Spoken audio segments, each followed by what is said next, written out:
nos convirtamos en ese valle de huesos secos, como lo predicaba mi esposa los domingos pasados.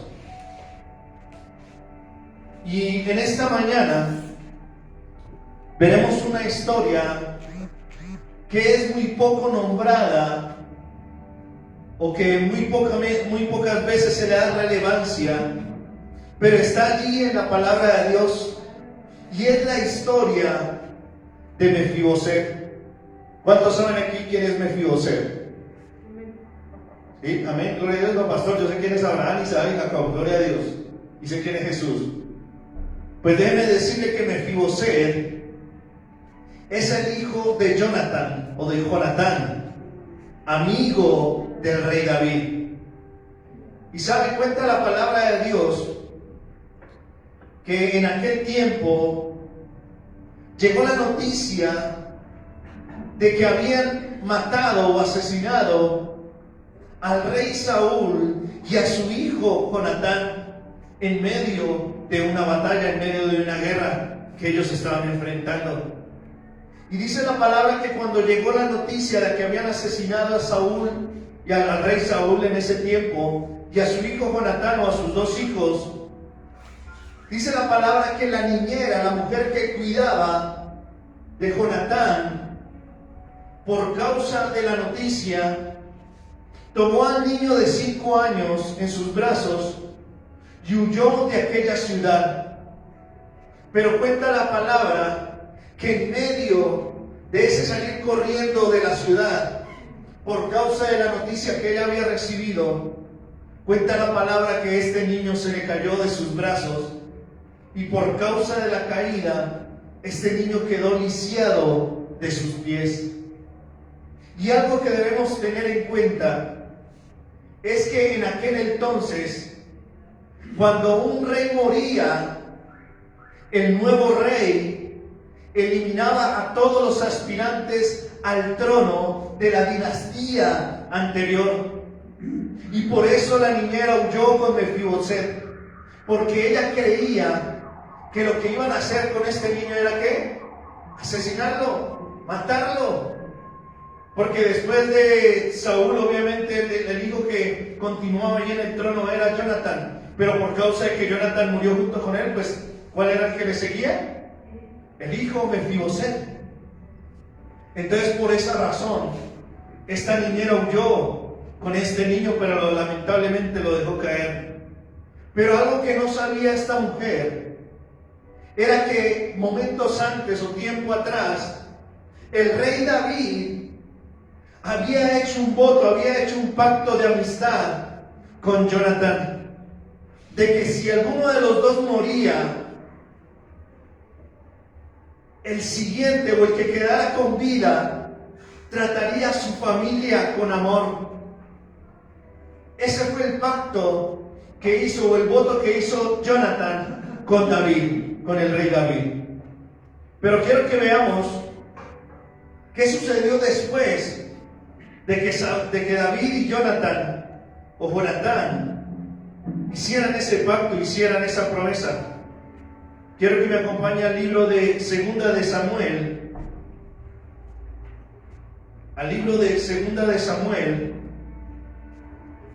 capítulo 9. Cuando esté allí me regalan fuerte amén.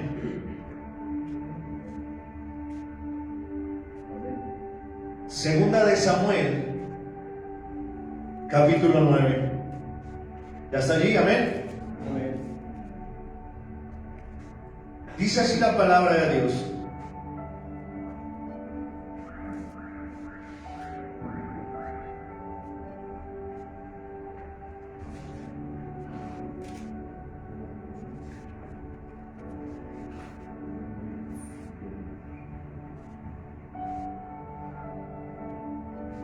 Amén, ¿ya está allí? Amén. Dice así la palabra de Dios en esta nueva traducción viviente. Dice, cierto día, David preguntó, ¿hay alguien de la familia de Saúl que aún siga con vida? ¿Alguien a quien pueda mostrarle bondad por amor a Jonatán?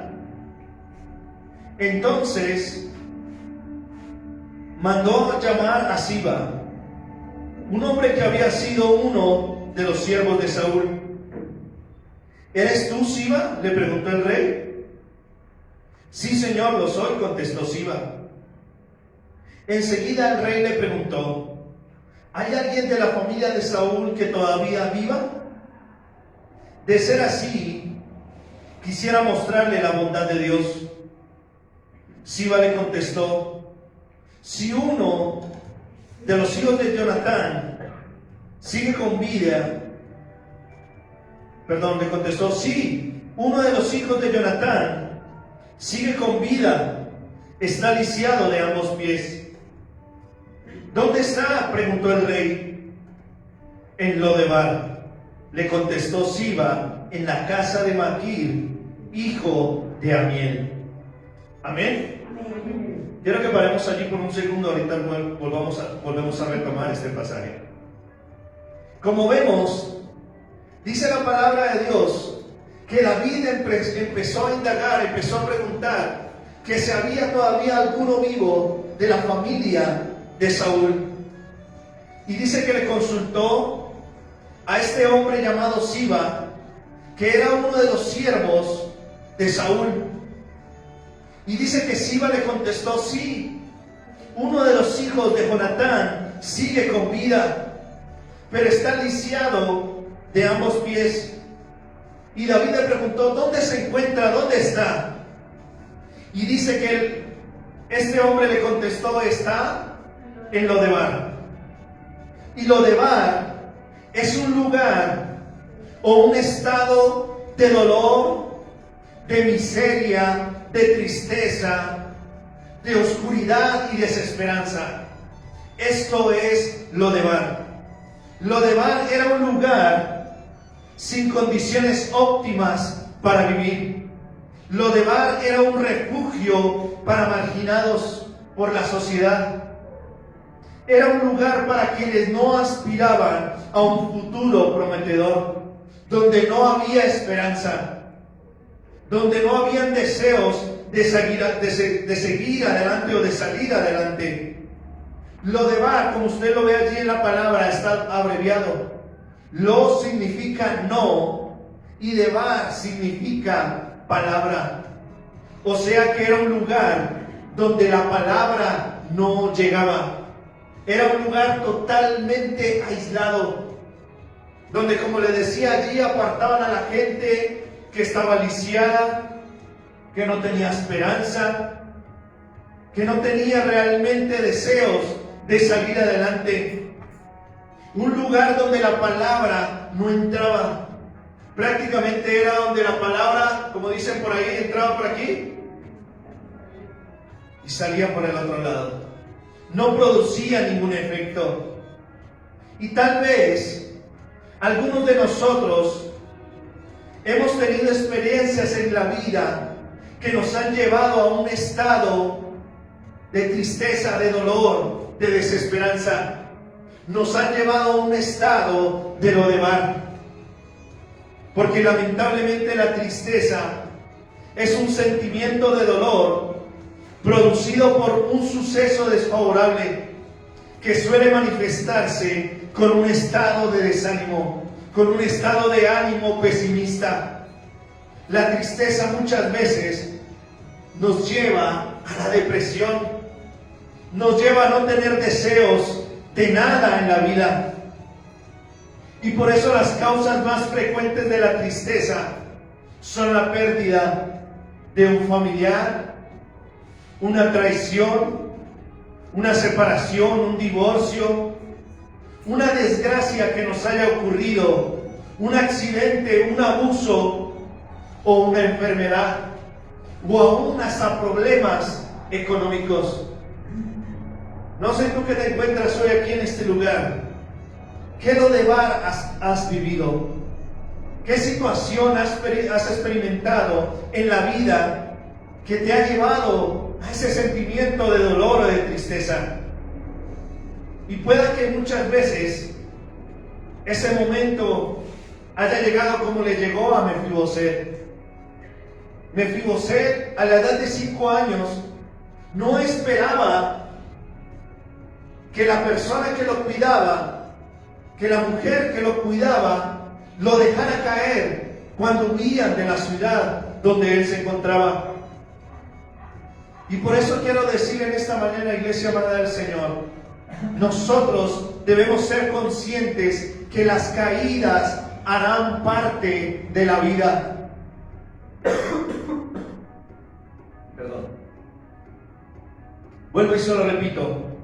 Debemos ser conscientes que las caídas harán parte de la vida. Pero debemos ser conscientes que las caídas no van a ser por la eternidad. Las caídas son temporales. El tiempo de dolor, de tristeza que muchas veces vivimos durante el transcurso de la vida son temporales, son momentáneos. De nosotros como hijos de Dios, como creyentes, depende si nos sumergimos en ese dolor, en esa tristeza, o si realmente salimos de allí.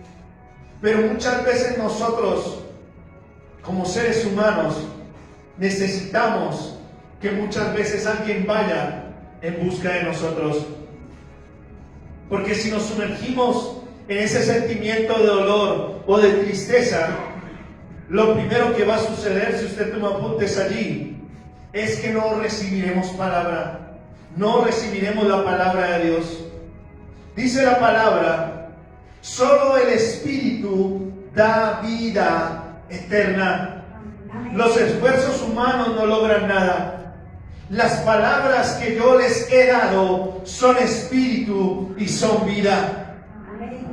Vuelvo y lo repito. Jesús dijo, solo el Espíritu da vida eterna. Los esfuerzos humanos no logran nada. Pero las palabras que yo les he hablado son espíritu y son vida. Amén. ¿Usted cree que la palabra de Dios tiene vida? Amén. ¿Cree que la palabra de Dios genera vida en usted? Amén. Entonces la pregunta es, ¿por qué no la creemos? Por eso dice, la palabra tiene poder. La palabra tiene poder, sí señora, gracias señora Lidia, así es. La palabra tiene poder, pero depende de nosotros que realmente la recibamos y creamos en ella y caminemos en ella para que genere vida en nosotros. Porque recuerde que Lodebar era un sitio de no palabra.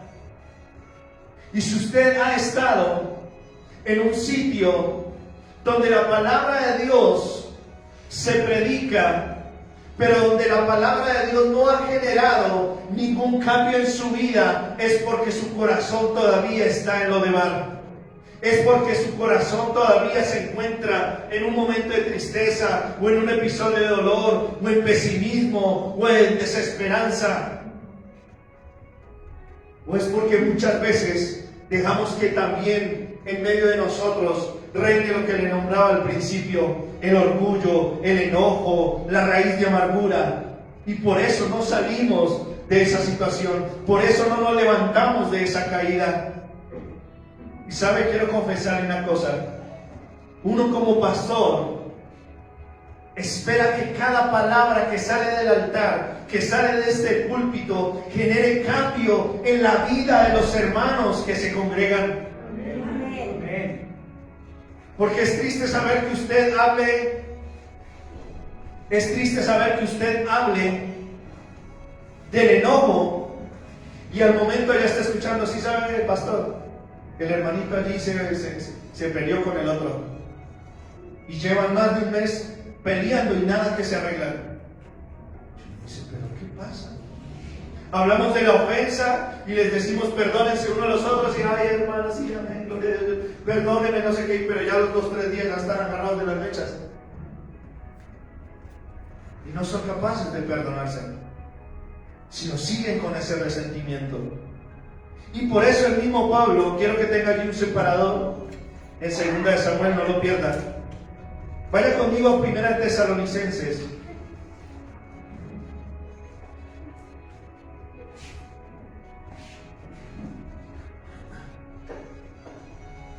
Primera de Tesalonicenses, capítulo 2, versículo 13. Mira lo que dice la palabra de Dios. ¿Ya está allí? Amén. Primera de Tesalonicenses capítulo 2, versículo 13. Dice, por lo tanto, nunca dejemos de darle gracias a Dios. Por lo tanto, nunca dejamos de darle gracias a Dios de que cuando recibieron su mensaje de parte nuestra, ustedes no consideraron nuestras palabras como solo ideas humanas. Tomaron lo que dijimos como la misma palabra de Dios, la cual por supuesto lo es. Y esta palabra sigue actuando en ustedes, los que creen. Amén. Quiero leer la versión lenguaje actual, que me gusta también a veces estudiarla. Dice la versión lenguaje actual. Primera de Tesalonicenses 2:13. Además, siempre damos gracias a Dios porque al llevarles su mensaje, ustedes lo aceptaron como si lo recibieran de parte de Dios y no de un ser humano. Y es verdad, ese mensaje es de Dios y hace que los que confían en Él cambien su manera de vivir. Amén. Dígale que está a su lado, cambie su manera de vivir. Porque realmente, como lo decía allí Pablo, ellos no esperaban que las palabras que ellos recibían, ya sean por mensajes de cada uno de los servidores que a veces Pablo enviaba, o a través de las cartas, fueran simplemente palabras, sino que realmente ellos lo vieran como la misma palabra de Dios. Porque cuando usted deja que la palabra entre por aquí y salga por allí y no genere nada en su vida, entonces lo que usted está haciendo es solamente un acto de presencia. Amén. Dígale que está a su lado, tú estás en la iglesia para que la palabra penetre tu corazón. Dígale y te cambie y te transforme. Para eso es la palabra del Señor. Para eso uno se para aquí en este lugar y prepara un mensaje y predica la palabra del Señor. No solamente para cumplir con un requisito de congregarnos cada 8 días, sino para que se genere un cambio, para que haya una transformación.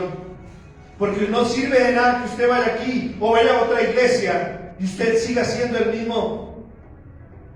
Porque no nos digamos mentiras. Si venimos o nos congregamos en cualquier lugar, sea la iglesia que sea, pero seguimos con el mismo mal genio, con las mismas malas palabras, si seguimos con nuestro orgullo, con nuestra altivez, con nuestro corazón dañado, entonces lo único que estamos siendo es siendo unos hipócritas delante de Dios.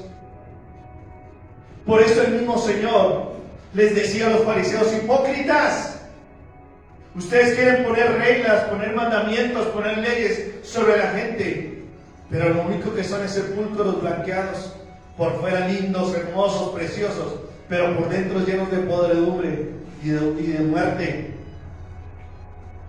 Por eso el mismo Señor lo decía. Y por eso también el mismo Pablo decía: no consideren nuestras palabras como solo ideas humanas, tómenla como la misma palabra de Dios. Amén. La pregunta es: ¿estás tomando la palabra de Dios? ¿La palabra que sale de este altar como palabra de Dios? Amén. Porque decía allí que esa palabra que sea realmente para ustedes, palabra de Dios, para los que confían en Él, y que esa palabra cambie su manera de vivir. Tiene que haber un cambio. No podemos seguir como seguimos hasta el día de hoy. Y no sé usted cuánto tiempo llevan los caminos del Señor, pero yo creo que ya conforme al tiempo que llevan al Señor ya debe haber algo de cambio. Amén, gloria a Dios. Amén. Quiero que vuelva conmigo allí al pasaje de 2 de Samuel y veamos qué fue lo que más sucedió. ¿Qué es lo primero que pasa cuando estamos en Lodebar, cuando nos quedamos en esa caída? no recibiremos palabra. Vaya conmigo, ya llegó allí. Segunda de Samuel 9. Y sigamos leyendo y veamos qué fue lo que hizo David. No solamente se enteró que Mefiboset estaba en Lodebar. Mira lo que hizo David. Versículo 5, 9:5. Entonces David mandó a buscarlo y lo sacó de la casa de Maquir, de Lodebar. Su nombre era Mefiboset.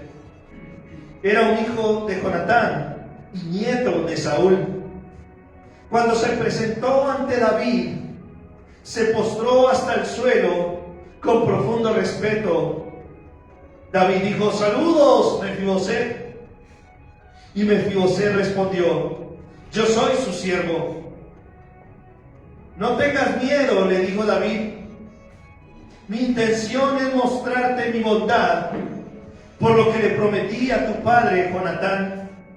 Te daré todas las propiedades que pertenecían a tu abuelo Saúl, y comerás conmigo aquí a la mesa del rey.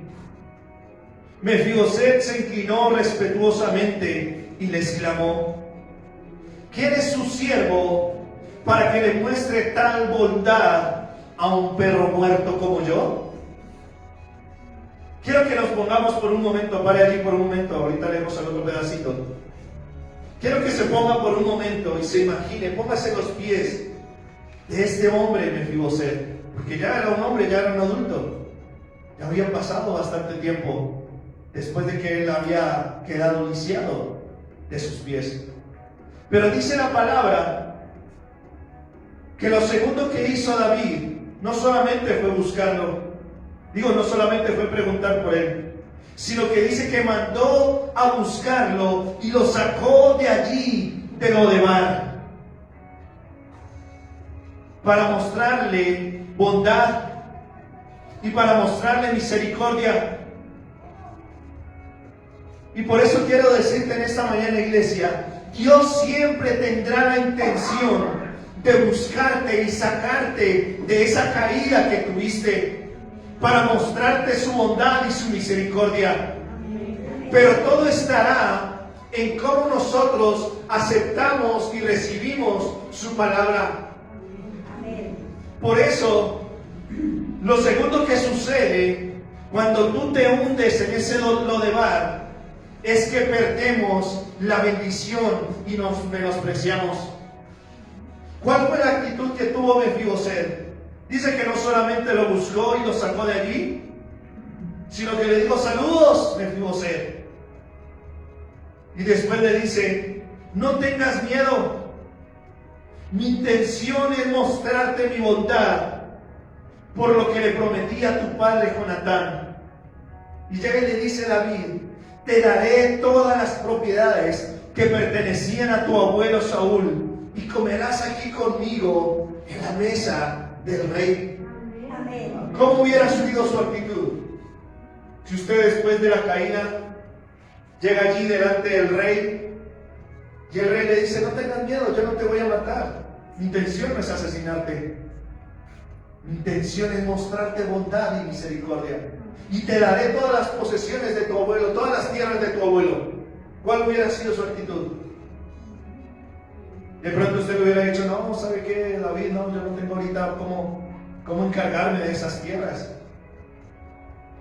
Soy lisiado de los pies, o no tengo quien me ayude. Pues él se sintió contento y con fuerzas. ¿Se sintió contento, señora? Mira. Pero mire la respuesta que tuvo Mefiboset. Dice: ¿quién es su siervo para que le muestre bondad a un perro muerto como yo? O sea, realmente Mefiboset lo que mostró era menosprecio, se despreció. No creía que fuera digno de recuperar lo que había quedado de su abuelo Saúl, o aún de su padre Jonatán, que también le pertenecía por herencia. Se menospreció. Y sabe, cuando la Biblia se refiere, o cuando alguien se refiere a un perro muerto o a un perro, El perro en la Biblia representa la miseria y la ruina. Eran considerados como inmundos. En ese tiempo, los perros no están como los perros que hoy vemos hoy en día. Que los perros duermen en la casa, en la cama del amo. ¿Cierto? Que son más consentidos, que consienten más al perro que hasta la misma mujer, ¿cierto? ¿Cierto? Son más consentidos que dicen por ahí. Los perros de ese tiempo eran perros que andaban por la calle, comían de las sobras, comían de la basura, como a veces vemos perritos por ahí en la calle. Y por eso para ellos en la Biblia, o en ese tiempo, el término perro se emplea para designar a los que son incapaces de apreciar lo grande y lo santo. Por eso Mefibosé no tuvo la capacidad de apreciar la bendición que estaba a punto de recibir, por causa de ser el hijo de Jonatán, y a pesar de que estaba lisiado. Lo que pasó fue que Jonatán observó, se enfrascó solamente en mirar que estaba lisiado, que para él ya no había esperanza, que para él ya no había futuro, que para él ya no había nada que hacer. Y lamentablemente muchas personas se acostumbran a estar lisiados, a creer que no son nada y no valen nada.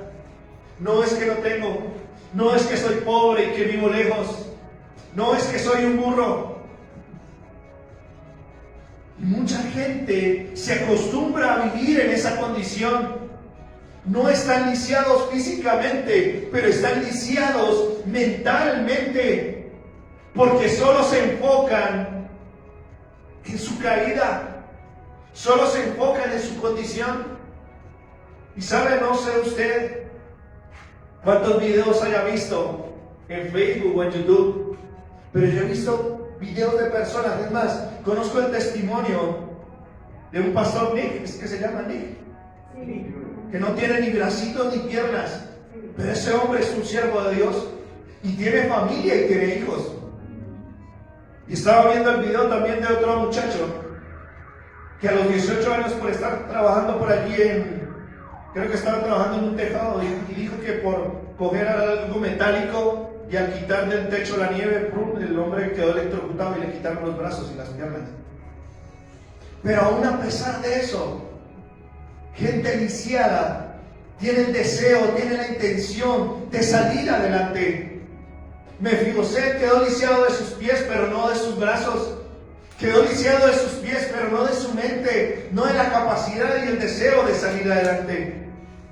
Pero como le decía, lamentablemente muchos nos acostumbramos a estar lisiados mentalmente. Nos acostumbramos a enfocarnos en aquellos que nos dejaron caer. No es que ese fue el que me hizo, ese fue el que me traicionó, ese fue el que me dejó, ese fue el que me maltrató. Sí, yo lo sé. Todos hemos vivido circunstancias difíciles. Todos hemos tenido que pasar momentos de dolor. Pero la pregunta es, ¿te vas a quedar allí caído? ¿Te vas a quedar en ese momento de dolor? Porque, ¿sabe? Yo hace año y medio, casi año y medio, tuve la lamentable situación de vivir también la pérdida de mi mamá. Y no me quiero imaginar cómo se sentirán en este momento los padres de esos niños que murieron allí en Estados Unidos, abaleados por un bendito pelado de 18 años. ¿Cómo se sentirán en este momento? Terrible, terrible de saber que su niño de 10, de 8, de 10, 9, 10 años murieron allí en su escuela. Día tras día gente vive cosas terribles. Pero iglesia amada del Señor, a pesar de las caídas, a pesar de los momentos de dolor o tristeza que tengamos en el transcurso de la vida, debemos levantarnos y debemos creer que Dios siempre va a tener la intención de buscarnos y sacarnos de esa condición, sacarnos de ese episodio. Porque sabe, lo que debemos hacer es aprender, es decirle: Señor, ¿por qué permitiste que viviera este momento? ¿Sabe? Yo quiero comentarle una cosa conforme a la experiencia que yo tuve. He aprendido tantas cosas, que una de las cosas que he aprendido es que yo tuve dos pérdidas en mi vida. Cuando yo tenía 15 años, mi papá tomó la decisión de irse para otro país y trabajar por darnos un mejor hogar, una mejor vida. Pero eso fue una pérdida terrible para mí. Y por causa de que él se fue, se generó un dolor allí en mi corazón. Y siempre me enfoqué en mi papá, y que siempre quisiera que estuviera allí a mi lado. Y por causa de esperar de que mi papá estuviera allí a mi lado, no me enfoqué en la persona que estaba allí en ese momento, que era mi mamá. Y al ver hacia mi medio que partió, y al ver días después, empecé a ver las fotos, y empecé a mirar las fotos, y yo decía, wow, qué bonito fui, al no ver la persona que siempre estuvo allí a mi lado. Que bueno, mi papá de pronto por razones de darnos mejores cosas, por la razón de darnos mejores cosas, no estuvo allí, pero mi mamá estuvo allí. Y yo por causa de solamente ver sus errores, no tuve la oportunidad de disfrutarla como debía haberla disfrutado. Y de ver su compañía, de ver su esfuerzo, de ver su sacrificio. Y que tristemente años después, o un año después, o tiempo después de que ella falleció, me haya dado cuenta por medio de unas fotos que realmente ella siempre estuvo allí. Y yo dije, qué tonto fui. Y sabe, eso es lo que muchas veces nos pasa cuando nos enfrascamos en la caída, en el dolor. No vemos las personas que quedan allí al lado nuestro, acompañándonos. Mefiboset no quiso ver que David quería recompensarlo, que David quería bendecirlo, que David quería restituir, porque David era la representación de Dios allí. Y sabe, por eso entiendo cuando la palabra dice que David era un hombre conforme al corazón de Dios. Porque puede preguntarse en esta mañana, ¿cómo hubiera reaccionado usted cuando un hombre que usted quiere bendecir, que usted quiere ser bondadoso con él, y le dice, ¿cómo vienes a mí a darme toda esa bendición a un perro muerto como yo? ¿Usted qué hubiera hecho? Usted dice, no, ¿sabe qué? Siba, coge a Mefiboset y yo lo traes a David. O usted hubiera hecho lo que hizo David. Vaya nuevamente ya a Samuel y veamos qué fue lo que hizo David, a pesar de la respuesta de Mefiboset. Dice la palabra de Dios, ahí en el versículo 9, 2 Samuel 9:9. Entonces el rey llamó a Siba, el siervo de Saúl, y le dijo, le he dado al nieto de tu amo todo lo que le pertenecía a Saúl y a su familia. Tus hijos y tus siervos cultivarán la tierra para él, para que produzca alimento para la casa de tu amo. Pero Mefiboset, el nieto de tu amo, se devolverá a Lodebar y se quedará allí podrido, muriéndose. ¿No? ¿Qué dice? Dice, pero Mefiboset, el nieto de tu amo, comerá aquí a mi mesa. Siba tenía 15 hijos y 20 siervos. Siba respondió, sí, mi señor el rey, yo soy su siervo, y haré todo lo que me ha ordenado. A partir de ese momento, Mefiboset comió a la mesa de David como si fuera uno de los hijos del rey. Mefiboset tenía un hijo pequeño llamado Mica. A partir de entonces, todos los miembros de la casa de Siba fueron siervos de Mefiboset. Y Mefiboset, quien estaba lisiado de ambos pies, vivía en Jerusalén y comía a la mesa del rey. Amén. ¿Sabe? Como le decía, cuando nos quedamos en la caída, no recibimos la palabra. Cuando nos quedamos en la caída, perdemos la bendición y nos menospreciamos, como lo hizo Mefiboset. Y cuando nos quedamos en la caída nos hace creer que no somos hijos del rey. Eso hacen las caídas, eso hacen los momentos de dolor si nos quedamos allí.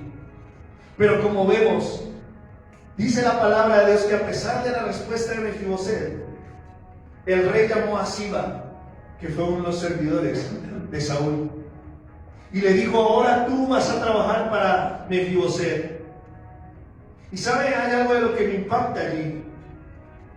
Es que le dijo a Siba: tú vas a trabajar, vas a servir para Mefiboset. Pero dice allí que Mefiboset tenía ¿qué?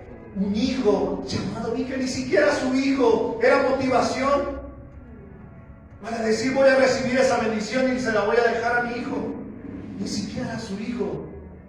Y sabe, es increíble ver. Yo he tenido casos donde usted, ¿en qué deporte es que sale gordo? Ayúdeme. Que ponen esas manos así, que salen con las manos grandotas así. Creo que es en el fútbol americano, ¿es? ¿Se ha visto? Quedan ahí. Y yo la vez pasada tenía la experiencia de hablarle a un hombre que tiene también una hija. Y yo le decía: hermano, salga de esa condición, cambie su manera de pensar. Dice: no, pastor, es que no sé qué, no es que lo uno, no es que lo... Y me dan ganas de tener una mano de esa como... No, usted no le ha pasado. Y a veces usted aconseja a alguien, le dice: vamos papá, tú puedes salir adelante, Dios está contigo, nada imposible para Dios, sé que viviste ese momento, pero vamos, sal de allí. Y el otro dice: no, no, es que no puedo, no, es que me dejó caer, no, es que este me hizo, no, es que el otro me hizo. Y usted le da ganas como correr. Si reaccione, no se puede quedar allí. Y por eso quiero decirte, iglesia, para terminar: aunque tú tengas caídas, aunque tú tengas momentos de dolor o de tristeza en tu vida, tú siempre seguirás siendo hijo del Rey de Reyes y Señor de Señores. Yo lo repito: aunque tú tengas caídas, siempre seguirás siendo hijo del Rey. Si tú crees que Dios te creó, ¿crees que Dios te creó? Amén. Dígale al que está a su lado: tú tienes sangre real en tus venas. Porque a pesar de las caídas, de la tristeza, del dolor en tu vida, nunca dejes de creer que eres un hijo del Rey. Porque gracias a su bondad y su misericordia puedes estar hoy aquí sentado recibiendo la palabra de Dios. Y siempre, iglesia, no olvides esto, siempre tendrás la oportunidad de comer en la mesa del Rey. A pesar de estar lisiado. Claro, tendremos caídas. Claro, tendremos heridas durante la vida. Tendremos que pasar por momentos de dolor. Pero no podemos quedarnos allí.